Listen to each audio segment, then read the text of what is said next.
Hello everyone, this is Brother Valerian, back with another MTG Arena Cube video. In this case, I'm talking about the black and green control deck. It's a deck I think is quite powerful, although very difficult to build properly. So I want to go over it because, well, we're running out of time. Arena Cube will soon be over. In maybe like 36 or 35 hours, it will be done. It will be gone. And perhaps one of the greatest formats, or the greatest format to be on MTG Arena, will be lost to the sands of time.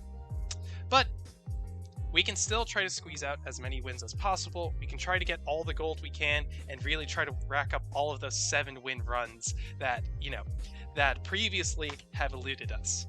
So I'm going to share my build with you. More specifically, I'm going to share with you the theory behind the deck and show you just a general list of cards that you want to get. Afterwards, maybe like 5 minutes into the video, I will go specifically over each card, how it works, and then at the end I will show you a build that I made where I went 7-2 in arena run. 7-2, 7-1. I've done it a few times, but the last time I played it, ran 7-2, and it's a pretty strong deck. So anyway, without further ado, let's get into the mix, right? So if we look here, as a general rule, I'm going to say there are maybe like 4 general guides you want to keep in mind when drafting the black and green control deck. Okay? The first, the most important, is you want cheap, low-cost removal. Black has some of the best targeted removal in the game, so you want to look for cards like Cast Down and Epic Downfall, which get rid of your opponent's threats without spending too much mana, right? So the first thing, you want to look for cheap removal. The second thing you want to keep an eye out for are low-cost minions, right? Low-cost creatures. Cards like Pelt Collector, Knight of the Ebon Legion are fantastic, and the bulk of your creatures are going to be 1 to 2 drops. Cards like Wildborn Preserver, Orzhov Enforcer, Kitesail Freebooter, and Dusk Legion Zealot give you a good idea of the very types of weak monsters you want. You want cards that let you draw a card, cards that rip your opponent's hand, cards that have Death Touch, making it great to trade with, or cards that can ramp up into bigger threats, right? So, second thing you look for are cheap, low-cost creatures. The third thing you need to keep an eye out for is your draw power. You need to look for enchantments that specifically give you draw power. While Dusk Legion Zealot is nice, what you really want to look for are Phyrexian Arena or Arguel's Blood Fast. Both of these cards allow you to continuously draw and get an advantage on your opponents. Once Upon a Time is one of those cards that helps you look for lands and creatures, so this is a good substitute if you can't find any of these cards, but generally you're going to want cards that allow you to draw into your bigger threats. It's kind of why we play so many cheap cards. We constantly want to use and spam those cheap cards so we can draw into our bigger threats. Okay, so third thing you keep an eye out for, draw power. And fourth, and perhaps most important, or depending on your priority, is your bombs. You want to look out for the cards that will give you continuous value turn after turn after turn. In particular, I want to highlight 4 of those cards. First one, Nightpack Ambusher.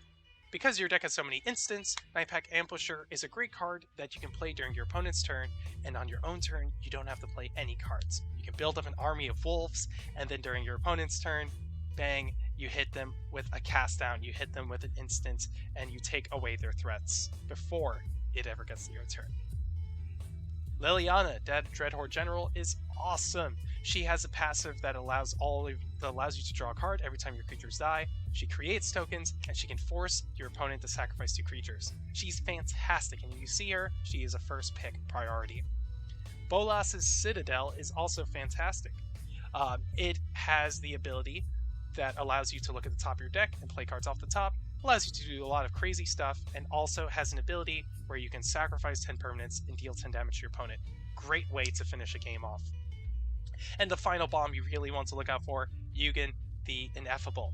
He is just a fantastic all-around card. His first ability technically allows you to scry while also playing a 2/2 token, and he can also just destroy any permanent that has 1 or more colors, which is basically everything. So, these are your 4 bombs, and generally you get the idea that your low-cost creatures are meant to block and protect them, protect your big goons. Your instants and spells and stuff, just make sure the board is clear so you can drop these safely, and your draw power lets you draw into even more of these resources. All right, so with those tips, you should be good to go. If you still want to stick around, so I can explain a little bit more about how these decks go and how you can combine your cards to make the most powerful deck combination possible, well, please stay here. Otherwise, I will post the deck list, the theory craft list, in the comments below, and I will show at the end of this video a deck list that I have used in order to go 7 and 2. So you can go ahead and skip ahead to the end if that's all you want to see. But let's get into some of the more specific combos you can use now, right? So generally, Pale Collector and Legion and Knight of the Ebon Legion are going to be the cards you want to play turn 1. If you get those in your opening hand, awesome. These are also fantastic cards. Your 2-drops are great. And what's nice about them is especially that they have enter the battlefield effects. The reason that's important is because you're going to have cards like, well, or specifically one card, Kenrith's Transformation, which allows you to transform a creature into a 3/3 green elk token. While it loses its abilities, that's not a problem if it's a generally weak card, or let's say a card that has already served its purpose, you know, like Kitesail Freebooter or Dusk Legion Zealot, right? Allows you to get a bigger body, allows you to draw into other cards, and it's an enchantment that can synergize with some cards, let's say, that work with your graveyard, like Timoret Calls the Dead, right? So, specifically, you really want to look for these enchantments. These enchantments will do you wonders. Wolf Willow Haven is a great way to ramp up your deck without sacrificing too much. You really don't need to ramp all that much, but it's very nice to play this turn 2 or like turn 3 and then go off the turn after that, you know? So it's a pretty solid card in that sense. Dreadhorde Invasion is a fantastic card. Sure, you lose a life every turn, but you amass 1. So you can get an army of 1/1 tokens who can continuously defend your Planeswalker. You can make a big zombie with lifelink, and it's just a really nice card to have around. The Eldest Reborn is another fantastic card. What it does is it basically, you know, your opponent has to sacrifice a creature or Planeswalker, they have to discard a card, and then you can use any of those cards that they have gotten rid of and summon it from their graveyard, or summon a creature from your own graveyard that has died. The Eldest Reborn is the definition of consistent turn-by-turn value. Fantastic. Some cards I would like to highlight. Woe Strider is a fantastic card. You generally do not want to play too many 3 or 4-drop creatures in this deck, but Woe Strider is an exception. It has Escape, so very good late game value. It creates a Goat token blocker, which is fantastic.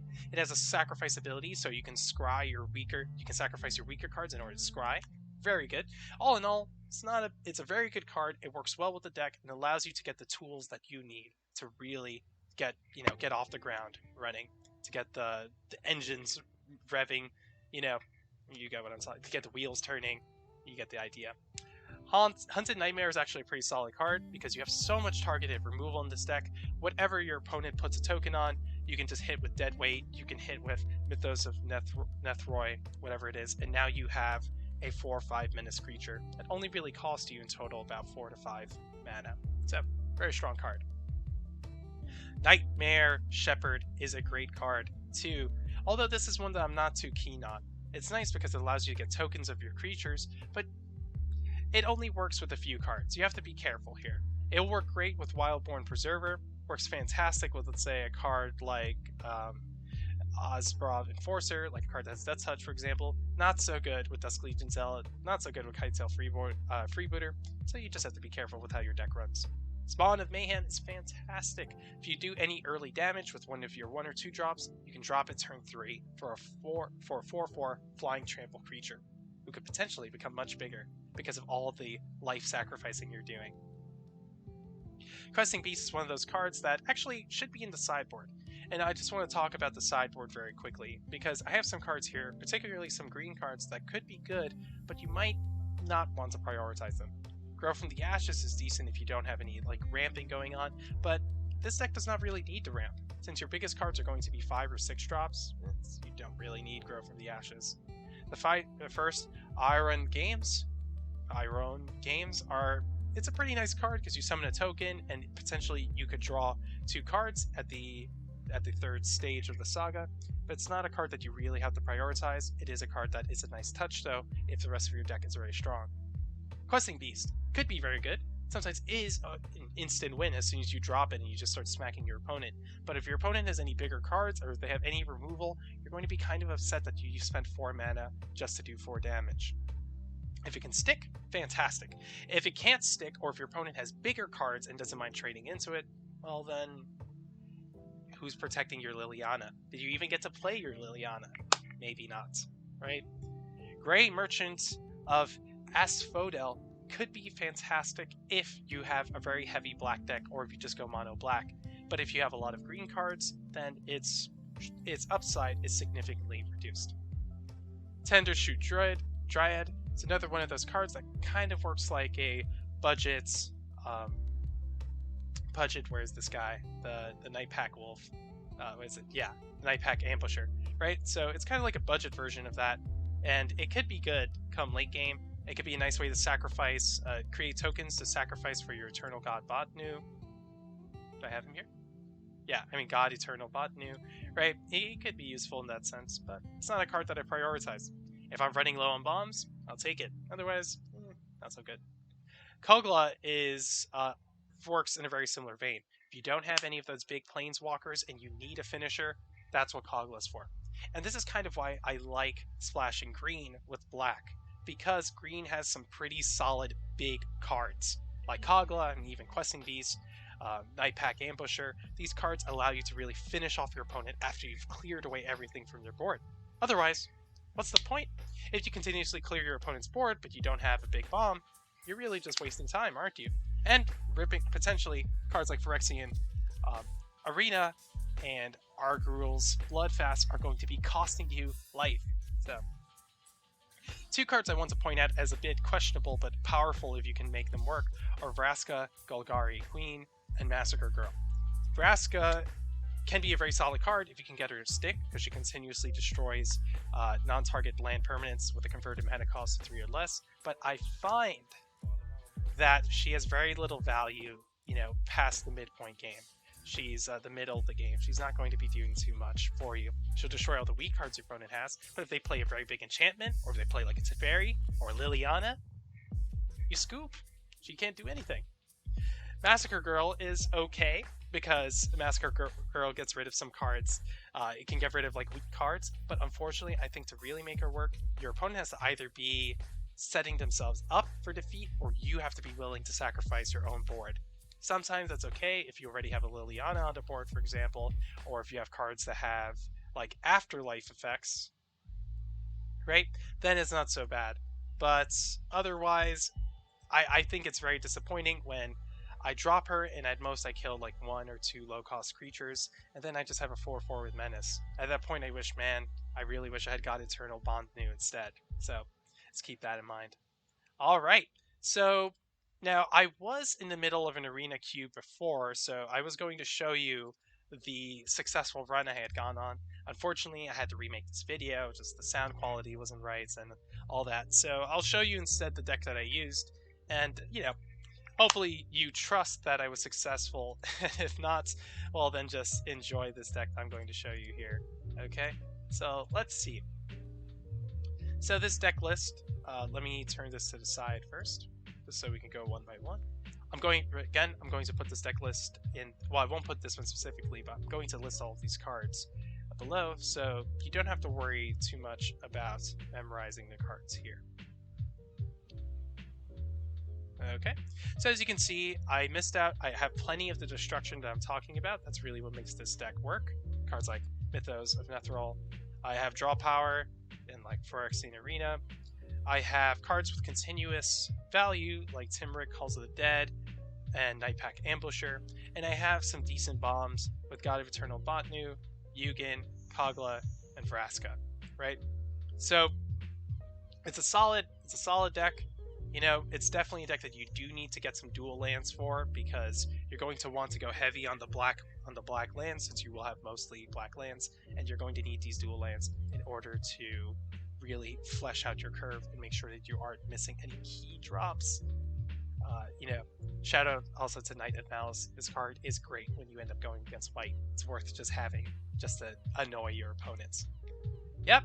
So that pretty much does it. It's a much shorter video than what I normally do, so I hope you enjoy this advice that I'm giving you here. I hope you use it to become a better player, a diamond tier player, or even better, to play like a mythic player. Okay? So, again, this is Brother Valerian. You can add me as a friend on MTG Arena as Brother. Feel free to catch me on Twitch when I stream almost every weekend. I stream MTG Arena. I am going to be doing cube runs tonight and tomorrow, so make sure you tune in before cube disappears. Afterwards, I will be trying to get mythic yet again.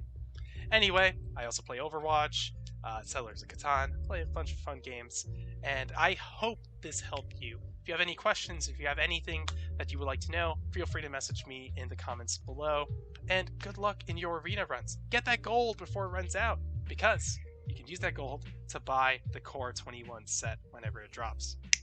Right? This is what in the MTG world we call consistent value. All right.